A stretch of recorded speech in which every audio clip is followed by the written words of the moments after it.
Vamos abrir a palavra de Deus em Gálatas capítulo 5. Depois de um período aí um pouco mais longo do que eu planejava, né?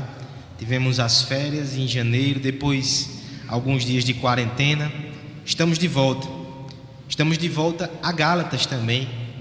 Eu penso que foi um tempo para respirar e se preparar para o que os últimos capítulos dessa carta têm para nós. Gálatas capítulo 5, dos versos 1 até o verso 6. Ouçamos aquilo que o Senhor deseja falar aos nossos corações nessa noite. Para a liberdade foi que Cristo nos libertou. Permanecei, pois, firmes, e não vos submetais de novo a jugo de escravidão. Eu, Paulo, vos digo que se vos deixar de circuncidar, Cristo de nada vos aproveitará. De novo testifico a todo homem que se deixa circuncidar, que está obrigado a guardar toda a lei. De Cristo vos desligastes, vós que procurais justificar-vos na lei, da graça decaístes. Porque nós, pelo Espírito, aguardamos a esperança da justiça que provém da fé. Porque em Cristo Jesus, nem a circuncisão, nem a incircuncisão tem valor algum, mas a fé que atua pelo amor. Vamos orar pedindo para que o Senhor fale aos nossos corações pela sua palavra nessa noite. Pai querido, nós te exaltamos, Senhor. Somos gratos por poder prestar um culto através de Jesus. Nós não somos merecedores de estar aqui nessa noite diante do Deus vivo, verdadeiro, santo, Pai. Mas nos alegramos porque o Senhor nos aceita em Cristo. Te pedimos ainda mais, Senhor. Nós nos alegramos em cantar, em contribuir, em orar, mas precisamos tanto ouvir a Tua voz, Senhor. Nesse mundo que é um mar de confusão, por causa do nosso próprio coração que ainda tem muita insensatez, ilumina, Senhor, ilumina o nosso caminho com a Tua palavra.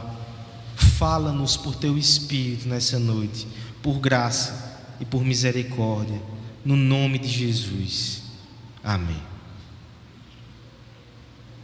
Liberdade. O que é que essa palavra traz ao seu coração?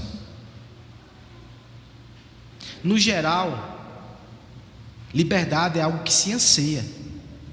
Queremos ser livres. No entanto, nós não podemos negar que às vezes a liberdade também vem junto com desafios e com ruídos. Por isso que ela nem sempre é tão estimável, porque ela nem sempre é tão confortável. Veja alguns exemplos do nosso meio, como aquilo que era para ser bom pode trazer problemas no seio da igreja. Há irmãos que entendem que 2 Coríntios 3,17, que diz que no Espírito do Senhor há liberdade, entendem que este texto, ele permite que haja completa liberdade no que diz respeito ao culto e às suas práticas de liturgia. Isso certamente causa alguma confusão no meio do povo de Deus, especialmente entre nós que entendemos que não é assim, que esse texto não fala disso e que na verdade a liberdade que temos dentro do culto é limitada pela palavra de Deus. A liberdade traz ainda outras questões mais complicadas do que essa, que não diz respeito só a irmãos de outra tradição, mas aqui dentro certamente suscitará opiniões diversas. Quando a gente fala de liberdade cristã, muitas controvérsias aparecem. O presbítero André que o diga, uma aula memorável há 3 anos atrás, e lá vai falar de usos, costumes, bebida, comida, roupa, festa. Liberdade cristã pode suscitar muitas coisas no nosso meio. Liberdade cristã nesse ano foi evocada até para questões sanitárias nos últimos anos. Máscara, a liberdade de ir e vir, de cultuar. Há quem use esse tema até para vacina. Será que é sobre isso que a gente fala quando fala sobre liberdade cristã? Será que esse termo, esse princípio, essa conquista que nos é dada deveria causar desconforto? Com que olhos devemos olhar para a liberdade? Biblicamente falando, irmãos, a liberdade é algo maravilhoso que Deus deu a nós, que devemos estimar, valorizar, conhecer, compreender, exercitar, desfrutar e defender. Esse assunto é tão importante que o capítulo 5 de Gálatas, ele vai gastar praticamente todo o seu conteúdo tratando da liberdade. Aqui eu já adianto que a gente não vai esgotar o tema hoje. Pelos próximos 3 sermões, pelo menos, a gente vai falar sobre isso. E eu quero lhe mostrar como esse assunto é importante para a vida cristã.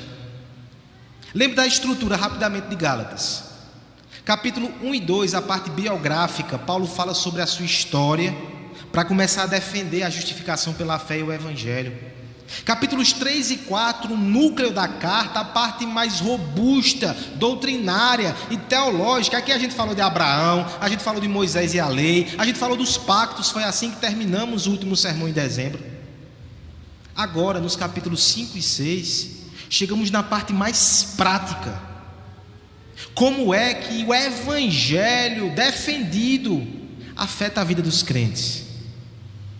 Sendo assim, se o capítulo 5 e 6 é a parte prática do Evangelho e da carta, deveria trazer espanto ao nosso coração que um capítulo todo é gasto sobre liberdade. Inclusive, quando se fala sobre obras da carne e fruto do Espírito, veremos que tem relação com a liberdade. Veja como esse tema é vital, é essencial, a despeito de qualquer controvérsia, a despeito de qualquer desconforto. O que já se coloca diante de nós é que nós não podemos viver a vida cristã a contento, de forma adequada, de forma coerente com a justificação pela fé, se a gente não entende, não desfruta e não defende a liberdade cristã.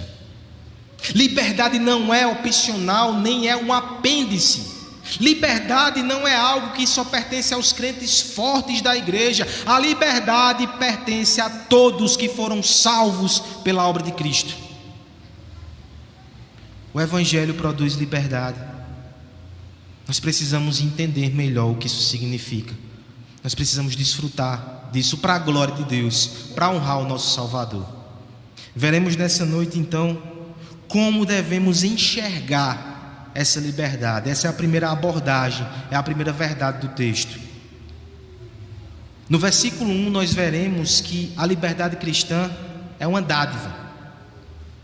Em segundo lugar, ainda no versículo 1, na parte B, veremos também que a liberdade cristã é uma convocação.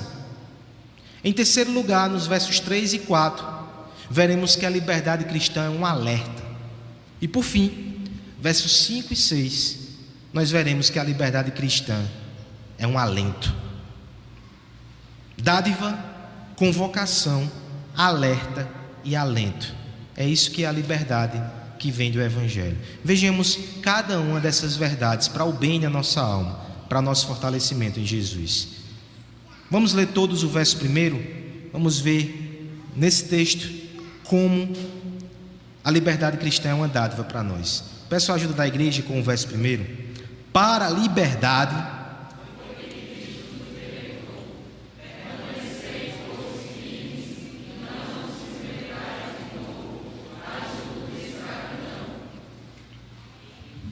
a liberdade ela tem seus custos. O cabresto, ele aperta, mas ele também simplifica. Já está posto, já está decidido para onde a gente deve olhar e o que a gente deve fazer. A liberdade, ela implica em diversidade de opções. E assim ela desafia a nossa mente e os nossos olhos. Isso pode sufocar e causar uma saudade nos ombros habituados com o jugo do passado.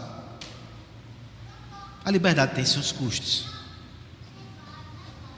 Mas antes de avaliar os custos, A gente precisa olhar como a liberdade é uma necessidade e como a liberdade é algo maravilhoso que nos foi dado. Porque se a gente não olhar por essa ótica, a gente vai desvalorizar aquilo que Deus fez e o que Ele nos deu em Cristo. A primeira sentença do nosso texto fala exatamente disso. Para a liberdade foi que Cristo nos libertou. Primeiro termo do texto, para, indica finalidade. Não somente Cristo nos libertou, mas Ele nos libertou para a liberdade. A liberdade é o alvo da obra de Jesus Cristo em nossas vidas. Não é algo meramente acidental. Não é algo de forma alguma opcional. Cristo nos libertou para que fôssemos livres.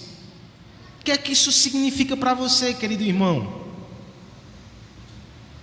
Pense assim, que Cristo, na verdade, na sua obra de redenção, Ele está nos restaurando ao propósito inicial que Deus tinha para nós, que foi corrompido pelo pecado. E a liberdade, portanto, fazia parte desse propósito. Na própria ideia de aliança de Deus com o homem, que nós vimos no último sermão em Gálatas, está contida uma liberdade diferente que os animais, por exemplo, não têm. Que a tempestade, que as águas do mar não têm. O relacionamento dessas outras partes com a criação implica uma obediência automática. Deus fala e a criação atende e pronto. Só que com o homem, Deus escolheu que não fosse assim. Você percebe que o Senhor se relaciona conosco, Ele faz promessas. Ele nos coloca numa aliança que Ele promete bênção. Ele nos ameaça com a maldição caso a gente desobedeça. Ele argumenta conosco pela sua palavra. Ele apresenta motivos para a obediência. Ele faz apelos, Ele faz conclamação. Por quê, irmãos? É do propósito de Deus que a gente se relacione com Ele de forma voluntária. Não porque deve somente, mas porque quer. É essa obediência livre que Deus espera dos seus filhos, não coagidos, não constrangidos, não forçados, mas porque querem estar com Deus, porque querem obedecer ao Senhor, porque se colocam nessa posição. É por isso que muitos entendem que aquele termo tão conhecido, né, livre-arbítrio, ele de fato existia no jardim. Adão e Eva se relacionavam com Deus na base da liberdade. Mas isso não durou muito.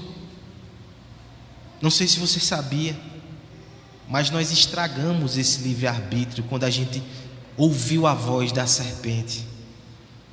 Havia um Deus que queria nos relacionar conosco, o Senhor da liberdade. A gente preferiu ouvir aquele que é um tirano e que nos escraviza. O diabo não tem liberdade para ninguém, ele nos quer escravo do pecado. Ele confundiu a nossa mente, ele corrompeu os nossos sentimentos, ele escravizou a nossa vontade. E hoje a vontade dos homens é escravizada pelo pecado. O bem que se quer não se faz, o mal que não quer fazer se faz. O mal que invadiu o coração nos deixa presos, nos deixa amarrados, os vícios nos cercam, nos coagem e a gente não consegue mais ir na direção de Deus, a vontade está corrompida. Essa é a triste situação do homem. Ele é escravizado interiormente pelo seu pecado. Ele é escravizado exteriormente pelas ciladas de Satanás, pelas estruturas sociais, pela religião que escraviza, porque a gente não consegue agradar a Deus através da religiosidade. São normas, são regulamentos, são rituais que não trazem liberdade, só oprimem e sufocam. Esse é o homem sem Deus, ele é escravo do pecado, escravo da religião, escravo de outros homens. A boa nova é que para a liberdade foi que Cristo nos libertou. O nosso Deus é libertador. Desde o Antigo Testamento, no Êxodo já se prefigurava que um dia viria aquele que nos livraria dos grilhões da escravidão. E este não foi Moisés, este foi Jesus. Ele nos livra do nosso pecado, Ele nos purifica. Ele nos livra da religião, da lei que nos esmaga, porque Ele cumpriu a lei em nosso favor. Ele nos livra da ansiedade e do temor da morte, porque Ele venceu a morte. Ele nos livra e nos traz de volta como filhos amados. Por isso, irmãos, isso é uma dádiva que deve ser desfrutada por nós. Você só está aqui nessa noite e você não é consumido pela glória de Deus, e você não é repelido da presença de um Deus santo, porque há um livre acesso que foi comprado por Jesus, e você pode entrar aqui como filho amado de Deus. Você não é um estrangeiro aqui, você não é um visitante inóspito, você não é uma visita indesejada, você é filho. Você pode entrar nessa casa, você pode entrar diante do Rei do Universo por causa de Jesus, o vivo e novo caminho. Ele nos libertou para sermos livres. Nós não podemos estar aqui oprimidos, com medo, fazendo por obrigações, com algemas invisíveis na alma, constrangidos a participar da igreja. Você tem que estar aqui por liberdade, porque não existe outro lugar do mundo que você queria estar, porque não existe nada que você quisesse fazer nessa noite, senão estar diante do seu Pai, o adorando, o louvando e o conhecendo, livre para viver para Deus. Nós devemos entender essa liberdade acima de tudo como uma liberdade de viver para Deus. A liberdade é muito mal compreendida quando ela é confundida com autorrealização, com a capacidade de escolher quem eu quero ser e o que eu quero. Não é disso que eu estou falando. Você é livre para fazer o que Deus quer. Você é livre para ser quem Deus quer que você seja. Você é livre não para se autorrealizar. Você é livre para se realizar em Deus, o seu Deus. Houve um tempo que nós vivíamos algemados pelo pecado. A alforria era tão necessária, mas a gente nem percebia por causa da cegueira espiritual. As grades das prisões não eram percebidas. Os vícios nos cercavam, e até mesmo a busca por virtude eram algemas do cativeiro invisível da religiosidade. Vivíamos sufocados. Havia esforço, mas não havia felicidade. Havia busca, procura e desejo de ser feliz, mas éramos escravos. No entanto, Deus enviou o seu Filho como libertador. A espada da justiça demoliu as paredes da prisão. O seu merecimento esmagou as algemas que nos cercavam. As portas foram destravadas. Você foi aceito e você foi liberto por Jesus. Primeira coisa então, irmãos, tenha gratidão a Deus pela liberdade. Não a encare como um fardo. Não pense nela como fonte de problemas. Pense nela como um bem valioso que você tem e usufrua disso. Se Deus te libertou, eu preciso perguntar: o que você está fazendo com essa liberdade? Você está buscando ao Senhor? Você está aproveitando então o livre acesso que você tem? Você tem buscado o Senhor todos os dias em oração? Você tem se deleitado na presença maravilhosa de Jesus pelo Espírito Santo no teu dia? Você tem avidamente buscado oportunidades para estar aqui no meio do povo de Deus? Ou você só quer desculpas para não estar aqui? E você está aqui muitas vezes por simples constrangimento, talvez pela opinião dos homens, talvez porque se você não viu um pastor vai lhe perguntar. Não faça isso, não seja escravo da minha opinião. Sirva por liberdade e por amor, até porque é só assim que Deus aceita. Sirva por liberdade, usufrua da liberdade que Cristo lhe deu. É uma dádiva muito preciosa. Se você está aqui nessa noite e ainda não consegue dizer não ao pecado, é escravo do pecado. Se você está aqui nessa noite e é escravo da religiosidade, você vive tentando ser melhor, fazer coisas melhores, mas você só fracassa e não sente que tem paz com Deus. Você enxerga a religião como algo que lhe sufoca, lhe reprime. É porque talvez você não seja livre em Cristo. Mas o libertador, Ele está aqui, e Ele pode acabar com as suas algemas. Ele pode demolir as paredes da prisão. Ele pode te fazer um filho livre que corre para os braços do Pai, que se alegra em Cristo. Venha para Ele hoje, seja livre no Senhor. É para a liberdade que Cristo nos liberta. A liberdade é uma dádiva, mas ela é também uma convocação. Parte B do verso 1. Vamos ler novamente a uma só voz o verso 1. Para a liberdade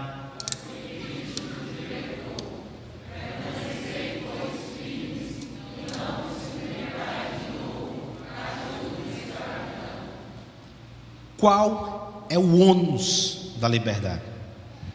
Se o bônus é um relacionamento leve, um relacionamento de alegria no Senhor, qual é o ônus da liberdade? Recebemos alguns bens que eles cobram de nós uma conservação, cobram de nós vigilância e proteção. De tão valiosos que são, alguém pode tentar pegar.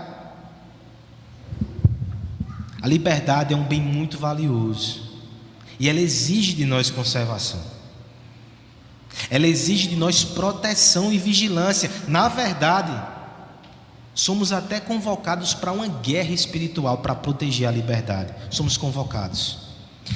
Depois de falar sobre o propósito da obra de Cristo como libertação, ainda no primeiro versículo, Paulo já nos arremata essa verdade. Permanecei, pois, firmes. Nós temos aqui o imperativo. Depois do indicativo, o que Cristo fez nos libertou, agora vem o imperativo. É assim que o Evangelho funciona. Primeiro Cristo faz, depois a gente responde. Se Cristo nos liberta, qual é a resposta que a igreja deve ter? Permaneçam. Ninguém aqui tem poder de conquistar a sua liberdade. Se você está tentando conquistar a liberdade por si mesmo, você é um escravo ainda. Você não vai conseguir. Mas Cristo liberta. Uma vez liberto, agora somos convocados a permanecer. Você entende o que implica então esse chamado? Alguém vai tentar te tirar dessa posição. Alguém vai fazer com que você volte à situação antiga. Nós temos inimigos da nossa alma que não ficam satisfeitos com a liberdade. Eles nos veem felizes e leves e desfrutando de comunhão com Deus somente por Cristo. E eles não se conformam com isso. O diabo inventa astúcias. O nosso pecado nos sabota. O mundo não aceita a liberdade dos filhos de Deus. Eles querem que sejamos escravos como eles são. Permaneçam firmes.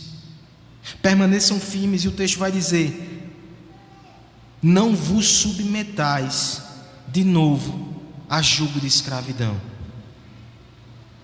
Alguém está vindo com algemas para colocar nos nossos pescoços mais uma vez.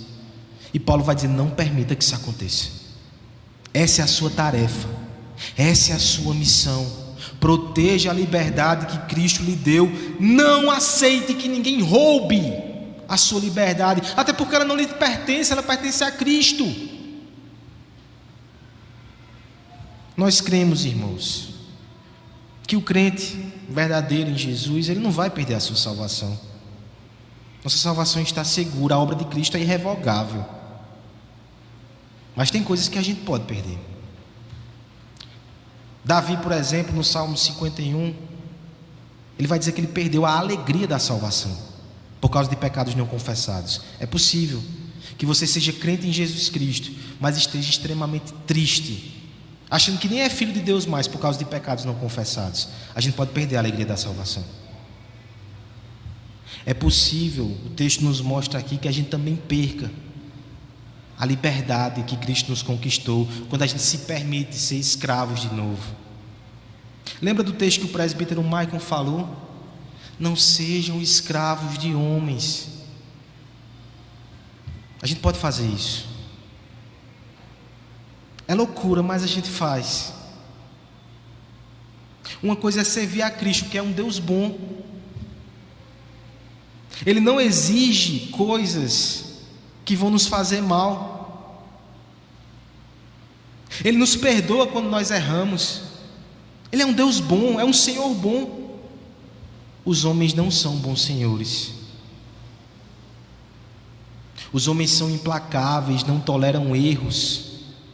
Os homens exigem coisas de nós que a gente não consegue fazer e não ficam satisfeitos quando a gente faz. Você vai realmente permitir que alguém coloque essa coleira em você?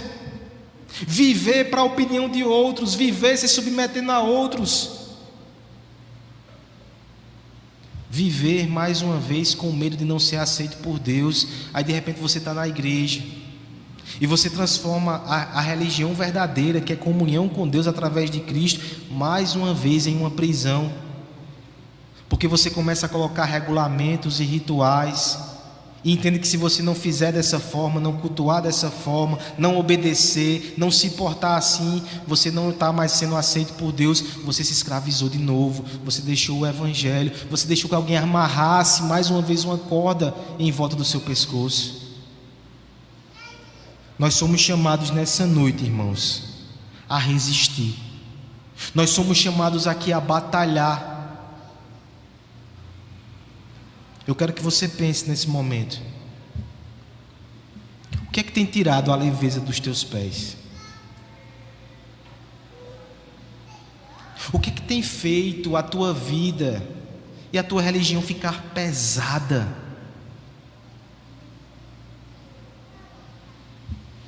Será que não são correntes de escravidão que tem te feito ficar preso de novo com coisas que Deus não exigiu? Alguém exigiu, alguém interpretou, alguém legislou. Não faça isso, resista. Não permita que o legalismo entre no seu coração, entre na sua casa, entre na sua família, entre na sua igreja. Lute, resista, guerreie. Você é um filho que foi amado em Cristo. Seja livre em Cristo. Não negocie isso.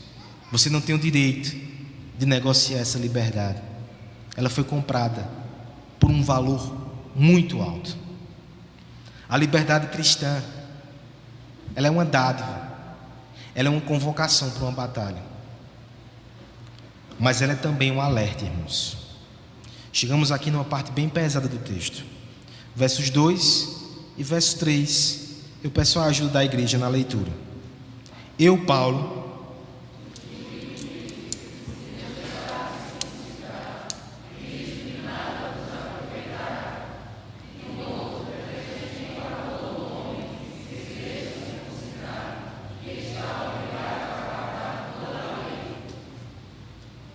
liberdade não é coisa opcional ou incidental. Na estrutura da carta aos Gálatas, o Senhor nos ensina que onde há evangelho, há liberdade. De modo que se não há liberdade, talvez não haja evangelho. Essa é uma implicação muito forte. Os versos 2 e 3, Paulo, ele eleva o tom da sua exortação. Veja, ele já começa com estrutura, né? Eu, Paulo, beleza, Paulo, a gente sabe que era você.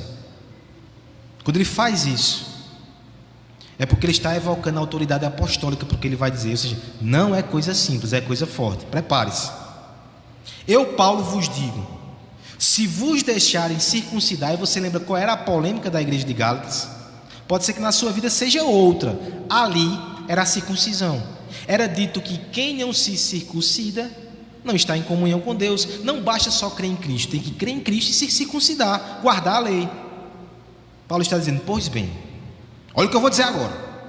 Se você se submete a isso, se você deixa de lado a liberdade de Cristo para obedecer mais uma vez a lei da circuncisão, Cristo de nada vos aproveitará. Veja como isso é sério, irmãos. Pense na história da redenção. A circuncisão, ela teve o seu papel na vida de Israel, porque ela apontava para Cristo que viria. Se você simplesmente passa pela circuncisão, chega em Cristo, aí de repente você volta para a circuncisão, sabe o que você está dizendo? Que Cristo não serviu. Eu vou voltar para a administração antiga da lei com os seus regulamentos. Cristo não serviu. Paulo está dizendo, é isso que vocês estão dizendo? Ou é Cristo todo, ou é nada de Cristo. Cristo não se mistura com obras. Você não pode sair daqui mesclando uma religião de graça com uma religião de mérito, de obediência para obter salvação. Não tem como misturar isso. Ou é religião de liberdade, ou religião sem Cristo, que é escravidão. Está forte? Verso 3 vai piorar. De novo, testifico. Olha só, é como se fossem negritos no texto, né? Vou falar de novo, prestem atenção. Todo homem que se deixa circuncidar está obrigado a guardar toda a lei. Você está dizendo, vai querer seguir por esse caminho? Não é só a circuncisão, não. Não é só um modo de viver em determinada área da sua vida, algo que você vai fazer na igreja, algo que você vai aplicar na sua família, algo que você vai aplicar na ideologia política. Não. Se você aceita qualquer uma dessas coisas, você tem que obedecer toda a lei. Você não quer viver por obras? Se você escolhe então esse caminho, se você abdica da liberdade, verso 4, de Cristo vos desligaste. Não tem parte com Cristo quem abdica da liberdade de Cristo. Você está ouvindo, irmão? Isso é muito sério. Vós que procuravos, justificavos pela lei, da graça decaíste. Esse é um termo que às vezes é usado nas igrejas cristãs. Cair da graça. Só que a gente costuma usar, via de regra, para falar de pessoas que caíram em pecados escandalosos, caiu da graça, se afastou de Cristo. Você percebe que é a única vez que a Bíblia usa essa terminologia. Ela não está falando de pecados escandalosos e imorais. Ela está falando de legalismo religioso.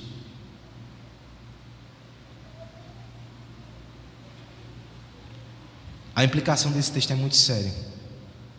E é um alerta para todos nós.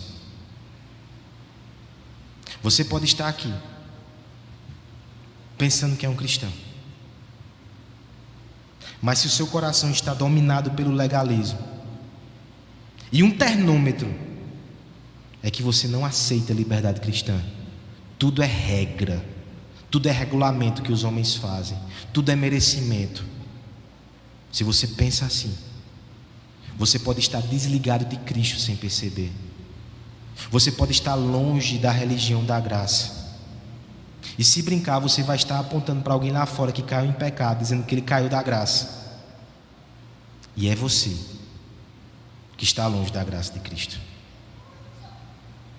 Deixe esse alerta ecoar, irmãos. Esse texto me confronta,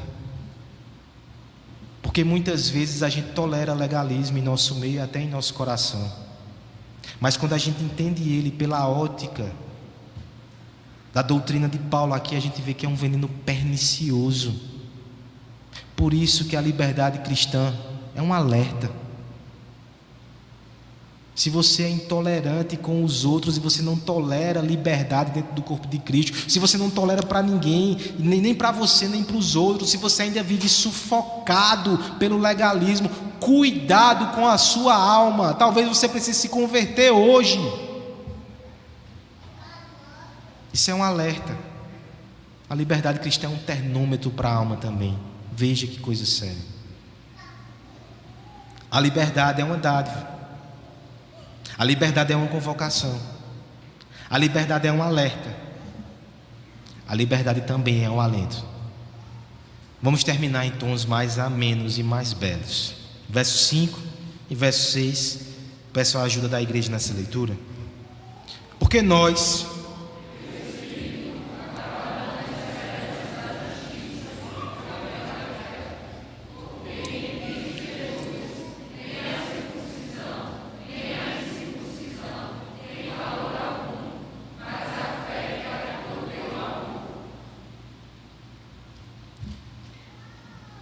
Até o verso 4 nós tivemos um crescimento ali num tom pesado, e o assunto exige isso. Liberdade é coisa muito séria.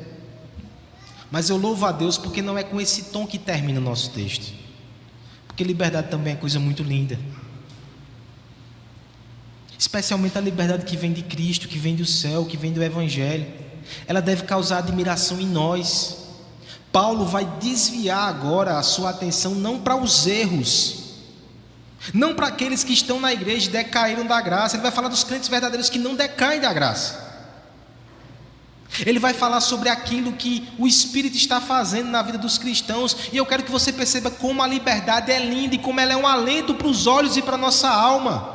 Como ela deve ser desejável, porque ela faz coisas maravilhosas em nosso coração, coisas que a religiosidade e o legalismo não fazem. A liberdade faz. No verso 5 ele vai fazer esse contraste, porque nós, ou seja, aqueles que permanecem na graça, no evangelho, na liberdade, pelo Espírito, mais uma observação, não é que a gente seja melhor do que ninguém, é o Espírito que faz isso. É o Espírito de Cristo que aplica essa liberdade e desenvolve os seus frutos no nosso coração. Agora ele vai mencionar os frutos da liberdade. Reparem uma coisa comigo aqui no verso 5. Aguardamos a esperança da justiça que provém da fé. Esperança e fé. Agora eu vejo o verso 6.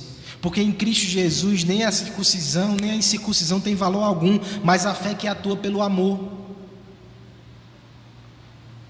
Nós temos uma tríade aqui muito importante nesses dois versos: esperança, fé e amor. Elas são mencionadas lá em Coríntio. Elas são mencionadas nas aberturas de muitas cartas de Paulo, como por exemplo Tessalonicenses. Os frutos da graça de Deus, quando ele menciona lá no início de Tessalonicenses, é a fé, a esperança e o amor. Na carta aos Gálatas ele não mencionou essas que são chamadas de virtudes cardeais. Você lembra que a carta começou dura e pesada, mas parece que ele guardou essas virtudes para esse momento. É como se ele dissesse: apesar dos riscos e do perigo e da tristeza das pessoas que rejeitam o evangelho e ficam longe da liberdade de Cristo, igreja, quando eu olho para vocês, eu vejo os lindos frutos que essa liberdade produz no coração de vocês. Esperança, fé e amor.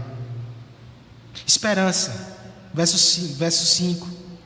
Pelo Espírito aguardamos a esperança da justiça que provém da fé.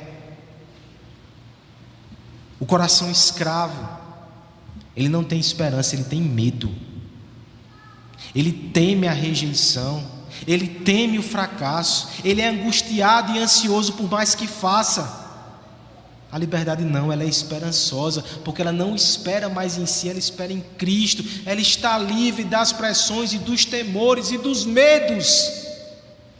Tem esperança. A liberdade também ela produz fé.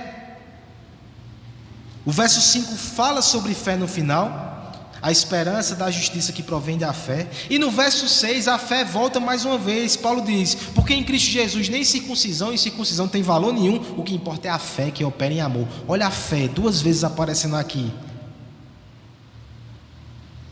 A escravidão e o legalismo é incrédulo, só acredita no que vê, só acredita no que faz. Mas a liberdade nos dá um coração cheio de fé, que confia em Deus, que descansa na sua provisão, que pisa no santo lugar com fé, porque foi aceito e creu na palavra, e creu no evangelho, e creu em Cristo. E por fim, irmãos, o verso 6 vai dizer: o que importa não é circuncisão e circuncisão, o que importa não é isso, o que importa é a fé que atua pelo amor. A nossa fé invisível, ela se revela em atos de amor visíveis. Esses atos de amor, essas obras, elas são a verdadeira obediência que só um filho liberto pode fazer.